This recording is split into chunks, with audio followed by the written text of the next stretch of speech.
Fala pessoal, Matheus aqui do canal Nerd dos Cortes. E seguindo tudo que esse cara fala no curso dele, faturei R$4.000 no meu primeiro mês. Se você deseja ter esses resultados, acesse o primeiro link da descrição. E sobre a inflação, tem um ponto muito interessante também, porque essa combinação que nós temos aqui no Brasil, né, isso é um dos motivos pelos quais provavelmente governos gostam de inflação, de uma taxa de imposto, uma tabela com um percentual fixo da renda e uma inflação crescente, é que com o tempo está todo mundo começando a pagar imposto de renda. A gente vê hoje, por exemplo, em comparação com 94, lá em 94 para pagar imposto de renda você tinha que ganhar umas 9 vezes o salário mínimo. Hoje uma pessoa que ganha um pouco menos do que 2 vezes o salário, ganha uns R$1.900, né? O salário mínimo está em 1.100. A minha empregada doméstica já paga imposto de renda. Então isso já fica muito complicado, porque você está tirando o dinheiro do pobre, de um lado com imposto e do outro com a inflação. E aí aquele raciocínio que você disse, né? Se o preço do mercado aumenta, sei lá, o preço do mercado aumentou 20% no ano. Como você consome quase nada comparado ao que você ganha, você é pouco afetada. E o ponto é que parte do seu dinheiro você investe em ativos que podem compensar o aumento da inflação. A classe média é mais afetada, mas também investe e não consome tanto assim. Agora o pobre ele não consegue investir, ou porque não sobra dinheiro para ele, ou porque ele nem entende como funciona o mercado financeiro, porque a inflação também ela obriga as pessoas a terem uma financiarização do conhecimento, elas têm que estudar finanças para sobreviver. E o pobre não faz isso. E além do que, um aumento de 20%, também, né? Tá trabalhando. Isso pode ser a diferença entre ele poder comprar proteína ou ter que viver só de miojo, de carboidrato, de biscoito, aquilo que é mais barato. Se piora até a saúde dele no final das contas por conta disso. A questão da inflação para o pobre é que realmente ele é o que acaba mais sofrendo, não tem como se proteger, não tem tantas formas, mas e ele também não entende como funciona o processo todo, né? É aquilo que você falou, ele acaba... Quando vê no passado os cheques emergenciais, claro que eles vêm como o governo está ajudando eles, mas eles não entendem que essa ajuda vai ser cobrada no futuro via menor poder de compra daquele dinheiro dele. E essa correção do imposto de renda que agora está sendo também tratada na reforma, isso nem é reforma, né, cara? Isso é obrigação. Sempre deveria ter sido corrigido pela inflação. Isso era o mínimo, deveria ser automático o reajuste. E agora está, ainda assim, reajustando pelo que estão fazendo, está muito defasado. E não é apenas o imposto de renda, né? Em ações também, o imposto sobre ganho de capital, como é que é o limite? Os 20 mil reais.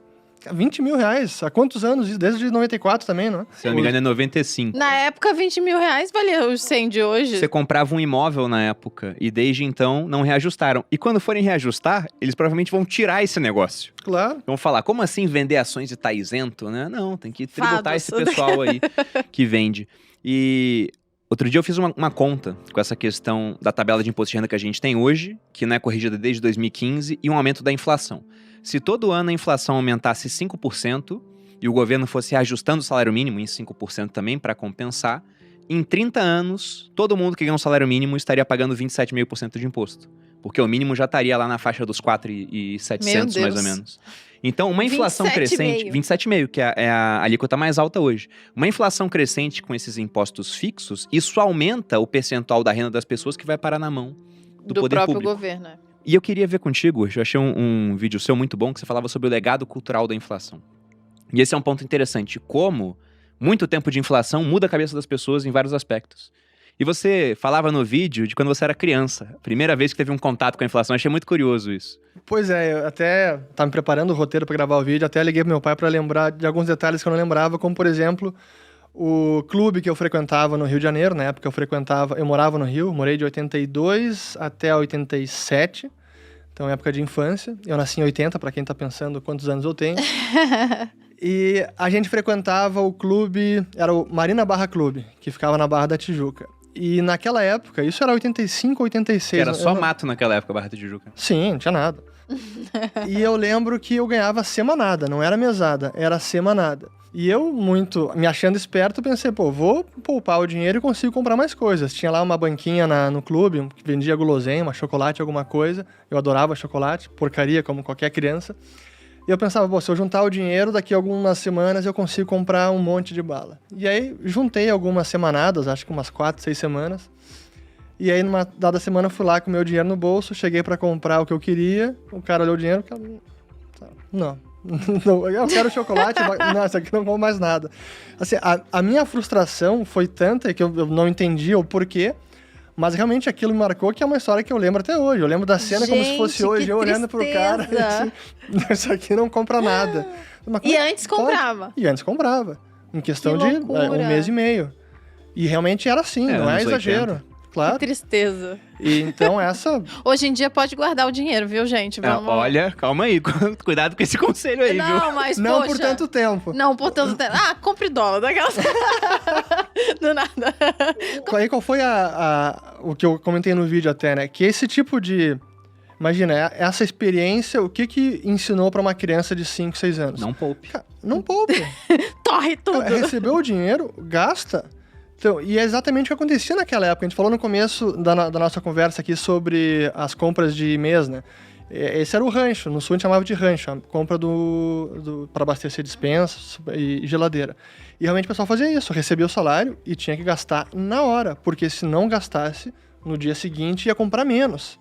Então essa diferença de comprar talvez 1 quilo de arroz ou 1,5 quilo de arroz. Caramba, isso diz muito sobre a mentalidade brasileira mesmo. Claro. Que loucura, né? Mas imagina, como eu disse, de 54 a 94 foram 40 anos ininterruptos de inflação de no mínimo 2 dígitos. Onde na hora que você ganha o dinheiro, você tem que gastar, comprar o que você precisa na hora, senão você Isso não fica mais. entranhado nas pessoas.